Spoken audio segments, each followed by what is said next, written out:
Welcome back, everyone. Dan Hodges, naturalist from Johnny Appleseed Metro Park District, with us today. We're talking a little bit about baby animals in this spring, which is a good topic because I think you were the man I went to a few years ago when I had baby possum running around in my yard and asked you what I should do about them. But in most cases, you said, leave them alone, right?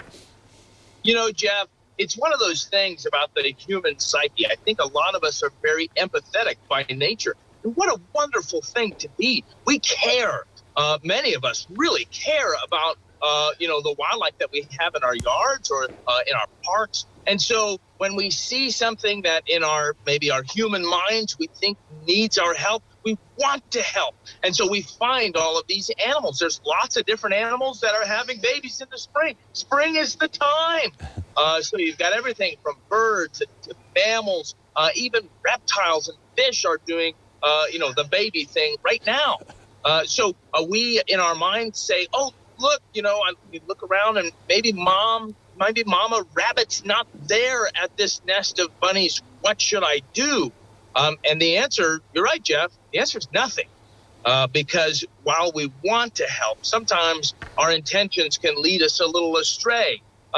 Ill-intentioned people can do negative things, but even well-intentioned people can have some negative impacts if we're not using using our head, using some education, some knowledge to understand what we're looking at. So, for example, with that rabbit, mom's only going to visit her nest, in the morning and in the evening. For the rest of the time, she's going to leave it alone. That's for the baby rabbit. That's for the bunny's safety. And so, maybe you don't see mom around. That's the way it's supposed to be. And the same is true for a couple of other animals too. So, for example, here I've got one for you here, Jeff. If you look at this right here. Sure.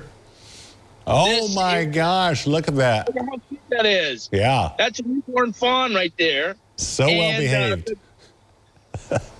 The great thing about these fawns, Jeff, is they're absolutely camouflaged, and they end up just sitting on the forest floor. They won't even move. In fact, I've had a time or two where I've almost stumbled on them. And their inclination is to absolutely stay put and stay and wait for mom to come back in the evening. And so we people think, oh no, here's an animal. It can't even run away.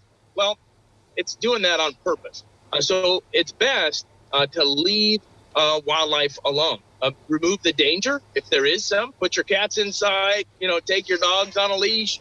Turn the lawnmower off. Go another direction. But it's best to leave these animals alone. Okay, so now there are rare cases, and I think actually even a couple of years ago, a friend of mine had asked me what to do in this situation. They found, I think it was an injured fawn, maybe with a leg injury, and I contacted you. There are people in those rare circumstances to contact.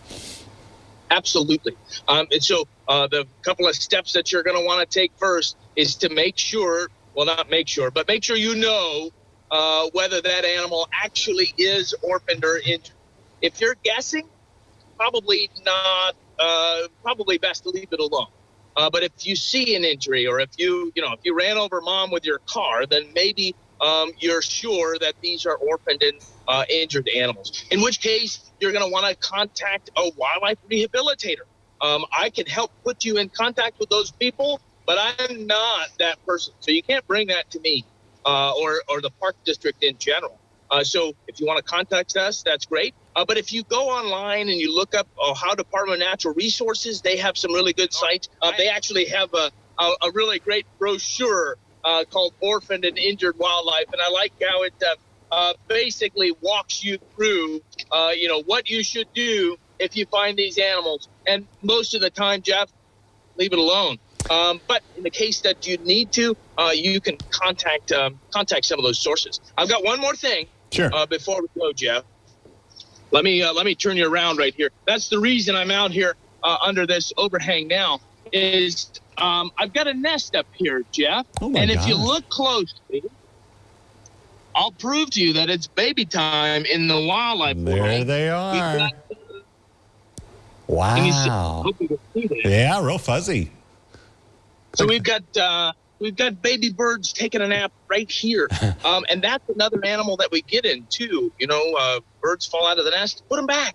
If you have to chase the bird around your yard, he's probably okay. Unless you see, mom or dad actually orphan the baby, that they're dead, or if you see a physical injury, usually it's best to leave them alone and maybe watch from a distance. And then our heart can swell when mom does come back. It'll be great. All right. Good stuff. As always, thank you, Dan. We appreciate it. We'll be back right after this.